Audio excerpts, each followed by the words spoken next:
شہر رمضان الذی،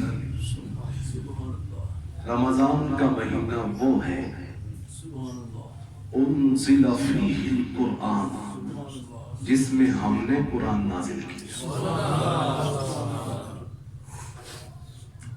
خالق کائنات قرآن سے نسبت دے کے رمضان جیسے مہینے پہ مان فرمایا۔ رمضان کا مہینہ وہ ہے جس میں ہم نے قرآن نازل کیا۔ مہینے اور بھی ہیں، 11 مہینے مختلف نام رکھتے ہیں، لیکن واحد قرآن ہے جس کی نسبت پا کر رمضان وہ مہینہ بن گیا کہ نام قرآن میں آ گیا۔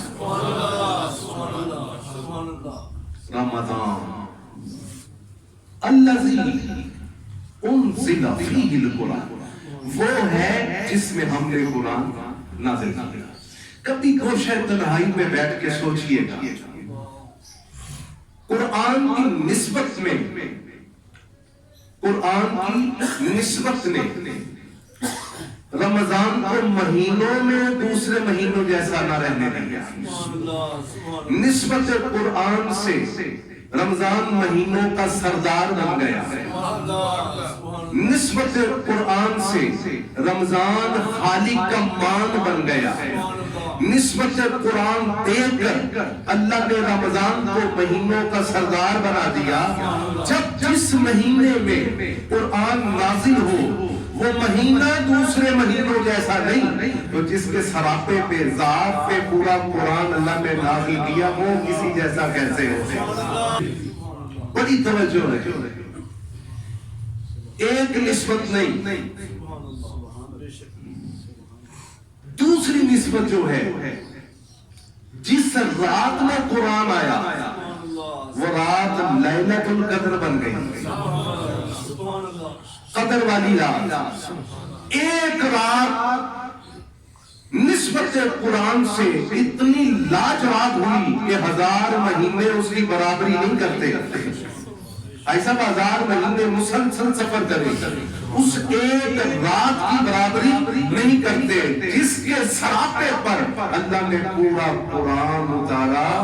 اس آقا کی ذات جیسے تو نبی نہیں ہو سکتے، کوئی بشر ہو کے ان کی برابری کا سمجھنا ہے۔ بڑی توجہ رہے، نسبت قرآن سے مہینہ بے مثال، مان بن گیا خالق رمضان۔ نسبت قرآن سے رات لیلۃ القدر بن گئی، نسبت قرآن سے رات لیلۃ المبارکہ بن گئی۔ حامیم والکتاب المبین، قسم ہے قرآن جیسی روشن کتاب کی، بین کتاب کی، بیان کرتی ہوئی کتاب کی۔ اِنَّا أَنزَلْنَاهُ فِي لَيْلَةٍ مُبَارَكَةٍ اِنَّا كُنَّا مُنزِلِينَ، بے شک ہم نے اسے برکتوں والی رات میں نازل کیا۔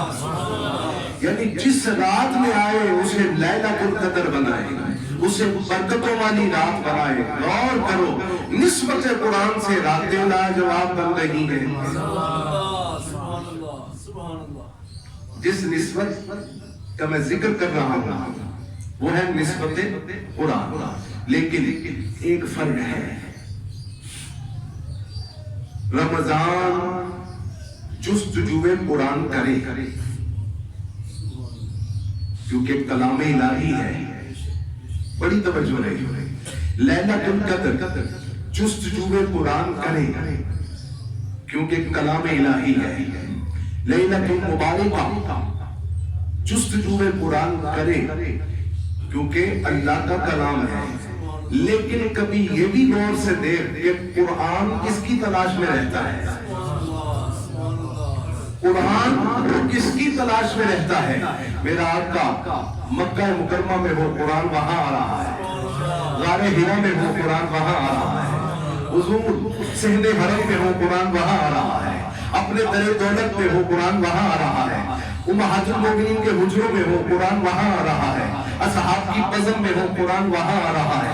میرے آقا اگر معراج میں ہو تو قرآن وہاں آ رہا ہے، اگر میرے آقا حالت غزوہ میں ہو قرآن وہاں آ رہا ہے، اگر میرے آقا حالت امن میں جلوہ افروز ہو قرآن وہاں آ رہا ہے، حدیبیہ میں ہو قرآن وہاں آ رہا ہے، اگر میرے آقا غزوہ خیبر میں ہو قرآن وہاں آ رہا ہے، بدر میں ہو قرآن وہاں آ رہا ہے، احد میں ہو قرآن وہاں آ رہا ہے، جہاں جہاں پیکر رسالت جاتا ہے قرآن پیچھے پیچھے جاتا ہے۔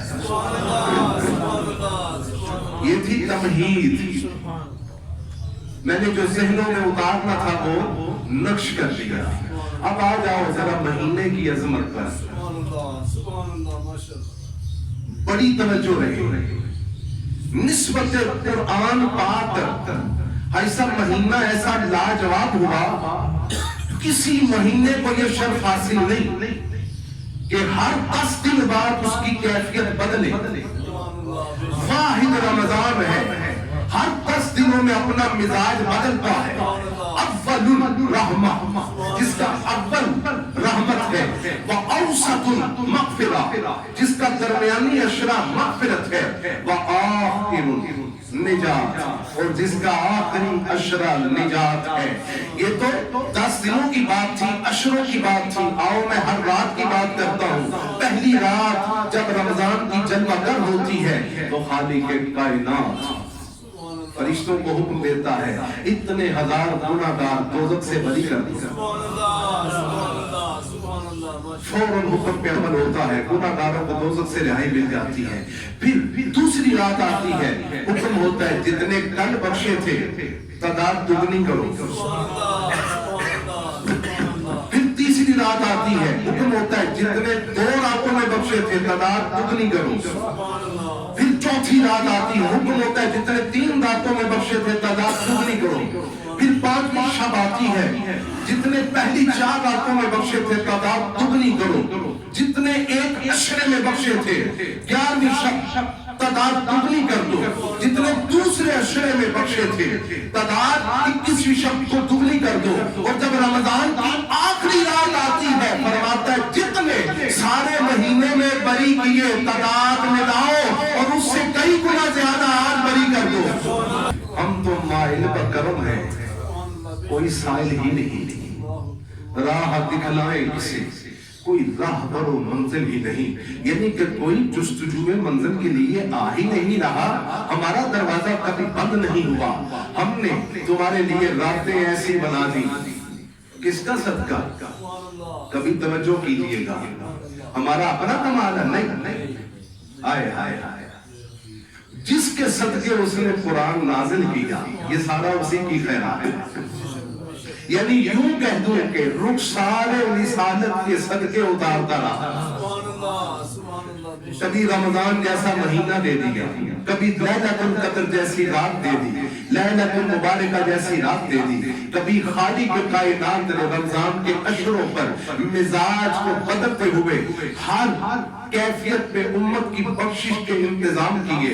اب ذرا جاگنا، کیسا عظیم مہینہ ہے، ایسا بے مثال مہینہ ہے رمضان، پورا سال جس کے استقبال کے لیے جنت سجائی جاتی ہے۔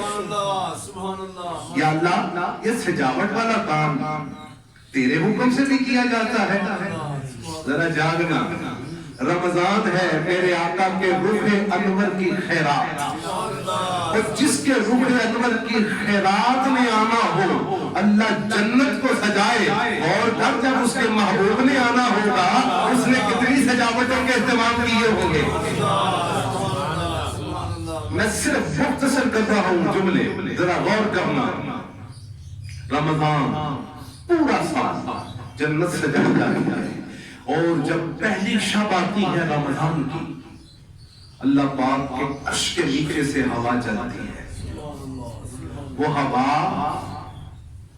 7 آسمانوں میں سفر کرتی ہے، عالم ملکوت کی ہر شے اس ہوا کے زیر اثر آ جاتی ہے، اور پھر عالم ملکوت سے جب ہر شے اس ہوا کے زیر اثر آتی ہے وہ ہوا جنت میں پہنچتی ہے۔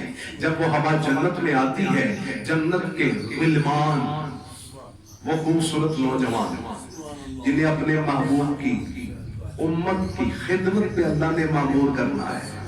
غلمان جنت، حوران بہشتی، وہ جنت میں پہنچتی ہے ہوا، تمام غلمان جنت، حوران بہشتی اور فرشتے زمین کی طرف رخ کرتے ہیں اور کہتے ہیں امت محمد صلی اللہ علیہ وآلہ وسلم تمہیں بہت مبارک ہو، رمضان آ گیا ہے، تمہیں بہت مبارک ہو، رمضان آ گیا ہے. اور پھر وہ فرشتے کہتے ہیں اس کی قدر کرنا، اس کی قدر کرنا، یہ پرکیف لمحے ضائع نہ کر دینا.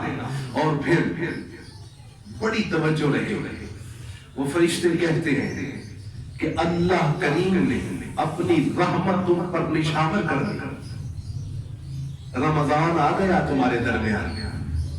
اب ذرا جاگیے گا، مہینہ ایک، فضائل کتنے، کبھی توجہ کریں کہ اس کا مزاج کیا ہے. رمضان لوہا جب زنگ آلود ہو جائے، میلا ہو جائے، کچیلا ہو جائے، تو اسے بتی کی حرارت دے کر اسے کثافتوں سے پاک کیا جاتا ہے اور اسے نرم کیا جاتا ہے تاکہ جدھر چاہے اسے موڑ دیا جائے. لوہے، ٹھیک ہے جی. یہی مزاج رمضان کا ہے. مومنوں کے قلوب و اذہان کو حرارت ایمانی جلا بخشتا ہے اور ان کے دل کی دنیا کو، روح کو رمضان جو ہے کثافتوں سے پاک کرنے آتا ہے.